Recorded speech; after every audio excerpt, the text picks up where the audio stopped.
If you clicked on this video because you are looking for some fun spring inspiration, I have got the perfect craft for you.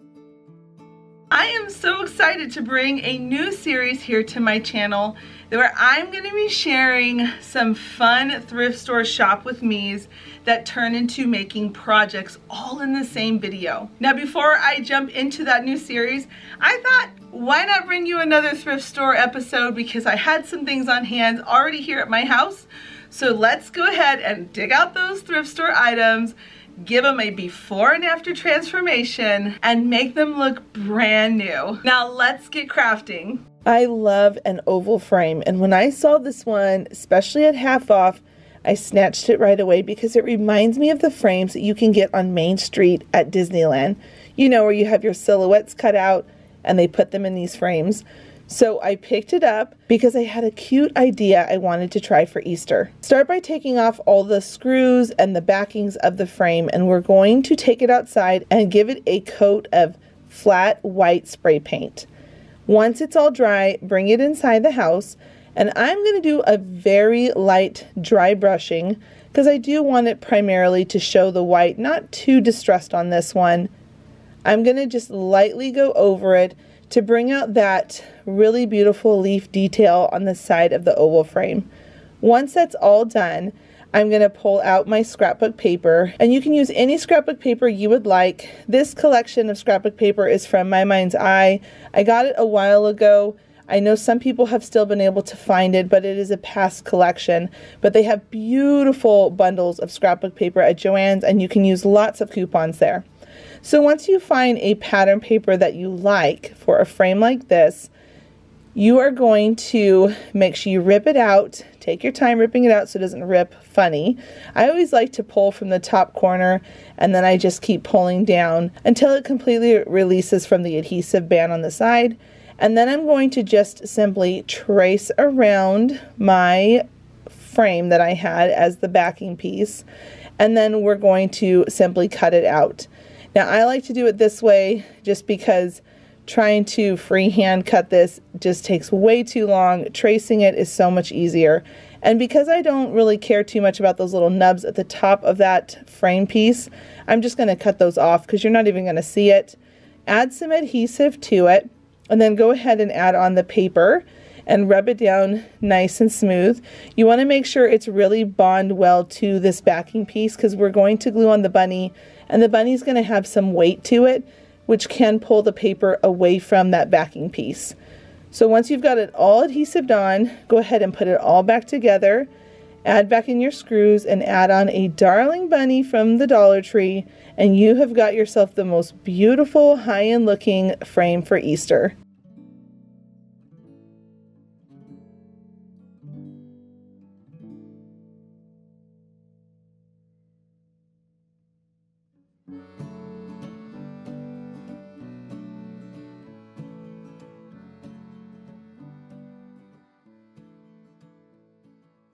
I found this beautiful sterling silver candy dish, and you can use it for candy, but I wanted to show you, don't pass things like this up. Watch how we're going to transform it with ketchup. Now, a couple of days ago, I did a clean with me video in my craft room, and a couple of you noticed the ketchup bottle and asked me why I had ketchup in my craft room, and it was because you can use ketchup on metal items like this. You're going to put a nice thick coat on it, and I let mine sit for about 15 minutes. You really could let it sit longer. Most people say about an hour, but I wanted to show you how after about 15 minutes it already starts to take off that tarnish. And I'm going to show that a lot of people recommend to use a toothbrush, which works, but I was okay with a couple of scratches because I wanted this to have a rustic charm feel. I didn't want to take off all of the tarnish, so I decided, instead of the toothbrush, which would get in all those small crevices, I took a smaller piece of a sponge from my kitchen. Now this is the before again, and this is the after. And this was after about 30 minutes. I'm kind of impatient when I'm crafting, so I didn't want to wait the full hour. If you want to get all the tarnish off, definitely wait the full hour and then stick with the toothbrush. So once I had it all cleaned, and look at it, it is just so beautiful, and they sell pieces like this in home decor stores for ridiculous prices. Look at how we transformed it with ketchup of all things. So I've got this little nest here. I added in some Spanish moss, and I'm going to take some of these eggs from the Dollar Tree, and I'm going to just roll it in a robin's egg blue. And then once those are all dry, I'm going to go ahead and take a toothbrush. Again, this project has a lot of toothbrushes in it. I'm going to flick on some black speckled paint so they look like robin's eggs. When they are dry, go ahead and take the 3 of them, or however many you decide to put in your little nest, and nestle them all in together. Now it's darling at this point. We could leave it like this, but I decided to give it more of a vintage look by having a cute little scrolled paper. It says "Spring has sprung." And I'm just going to kind of rough it up a little bit to make it look more like a vintage banner, kind of swerving around the eggs. So I'm just going to take anything I can find to kind of quill the side a little bit, roll it up, rough it up, and then after I get it to the place that I like it, because again, remember, we want it to look like it's flowing and waving, then you can go ahead and glue it onto your egg. The more you play with it, the better it starts to look. So I'm going to go ahead and just glue that right on there. And you could skip this part if it's not for you, but I just liked the extra personality it gave this little nest. Once you've got that glued on, I'm going to add in some sprig of flowers and some leaves. And then at this point, it's really starting to come together. I wanted to also give it a little bit more distressing to go along with that silver tray that has the tarnish to it. And I distressed the little banner.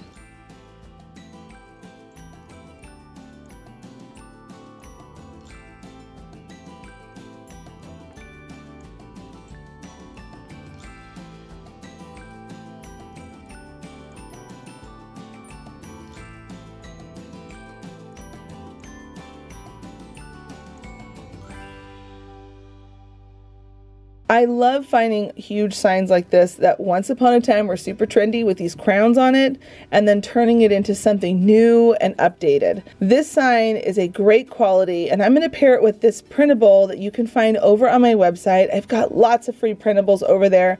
I'm going to link my website down below if you want to check it out and get that printable. But what we're going to do is we're going to start by painting the sign with 1 coat of white paint, and then we're going to use this Crackle medium paint. We're going to pour that on, a nice thick coat of it, and it's going to look really glossy once it dries.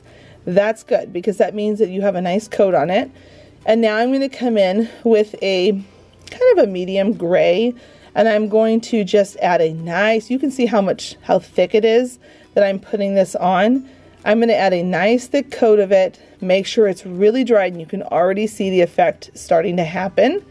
Because what happens is as the paint dries, it starts to crack and separate from that Crackle medium that we put on first. Now we're going to repeat it again because I want to have a very rustic looking board by the time I'm done. So now I'm going to come back in after putting on a second coat of that medium, and now I'm going to add on blue, and you can see, look at the texture on that. It is so beautiful. We basically sped up the process of that Crackle paint over years and years and years. So what we're going to do now is we are going to cut out our stencil, trace it on, and we are going to fill it in. This is the quickest way I feel like using these stencils. You could go and purchase a Cricut, and I'm not telling you not to. If you have one, that's awesome. I have a Cricut too, but a lot of the times you have to pay for the vinyl and it takes time to download those things. I'm giving you this printable for free, so it's really easy to just cut it out, trace it on, and then paint and fill it in. So now at this point you can see that my first branches, I did staple those to the board. I want them to stay on there nice and strong. I added in some more greenery, some more of the florals. These are poppy florals from the Dollar Tree. And then I found these really beautiful stickers that were in the home section at the Dollar Tree. I'm going to use the one that says grateful.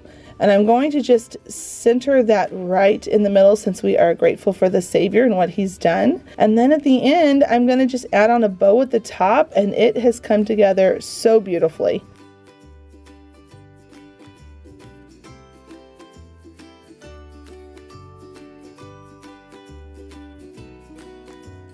Isn't it amazing how you can take a thrifted item, some paint, and maybe a couple little things from the Dollar Tree and make it look brand new?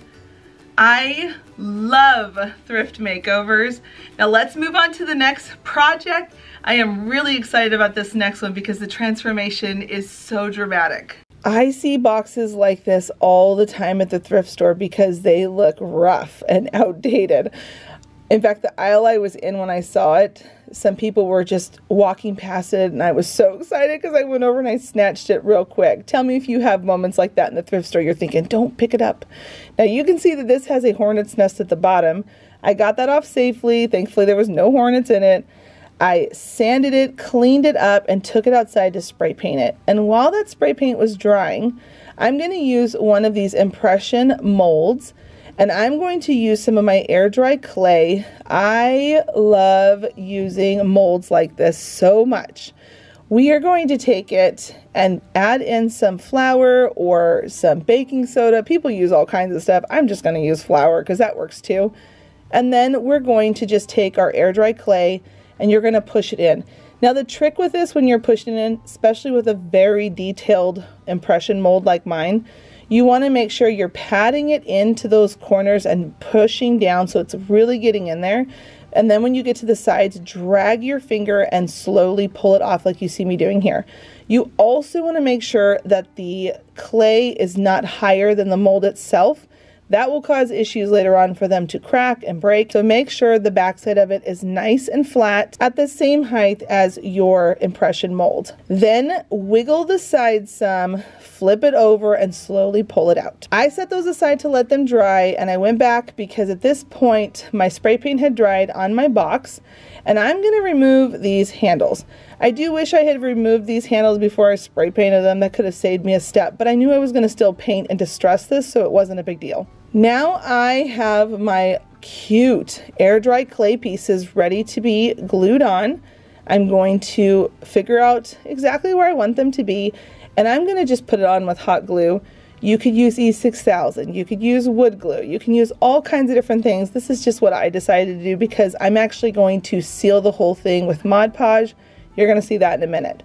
So now what I'm doing is I'm coming in and I'm adding on a very similar tone of that spray paint, but you can see that I'm kind of distressing it on the spots that do not have those little molds that I added.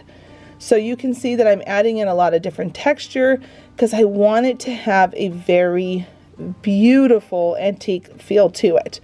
I'm adding in some white light dry brushing, and I'm also adding in some brown dry brushing. Once everything was completely dried, I came in with that Mod Podge and I'm going to really make sure I'm getting it all around the crevices. This is going to bond it to your cabinet little box like I have here even better. Once everything was dry, I went ahead and used some of these darling handles that I picked up on Amazon. I'll link them down below. And then I'm going to take some scrapbook paper and I'm going to cut it down to size and put those right inside the boxes. Now I'm not Mod Podging this paper in, I'm just gluing it down in there with some hot glue and some adhesive glue. Now I'm planning on gifting this to my daughter because the top part of this little cabinet box is like a little mini house, and the 3 drawers will be able to host her mini princesses that have a whole bunch of different clothing pieces. I love things like this to transform into something useful.